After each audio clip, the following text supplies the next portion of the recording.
Fatti fermare da una pattuglia e sono stati controllati. All'interno del tubo di Pringles c'erano i soldi che avevano appena ritirato da un anziano.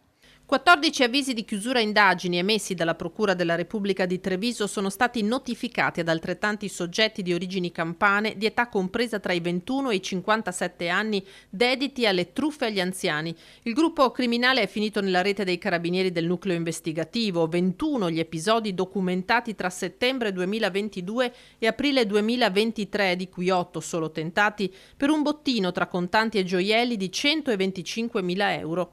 Da Treviso a Castelfranco, da Montebelluna a Mogliano, gli anziani cadevano nella cosiddetta truffa della cauzione. Fanno una telefonata a questi anziani fingendosi dei militari dell'Arma dei Carabinieri o dei poliziotti comunque appartenenti alle forze di polizia e chiedono una cauzione che dovrebbe favorire il rilascio di un proprio parente che è coinvolto in un incidente stradale. Pochi minuti e alla porta si presenta un finto avvocato che si fa consegnare soldi o preziosi. Per non farsi identificare, la banda si serviva di auto noleggiate a Napoli con contratti intestati a terzi, utenze telefoniche fittizie, ma non solo. Trovavano alloggio in luoghi, soprattutto in strutture bed and breakfast parliamo, dove a volte non erano registrati anche con la compiacenza dei titolari.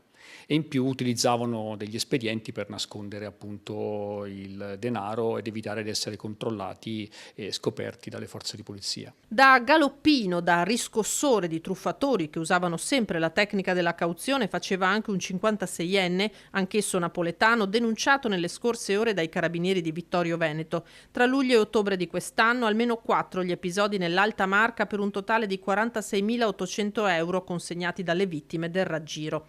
L'analisi di fotografie, immagini di videosorveglianza, movimenti in taxi e treno hanno permesso di risalire al pregiudicato partenopeo a cui il GIP di Treviso ha imposto l'obbligo di dimora a Napoli.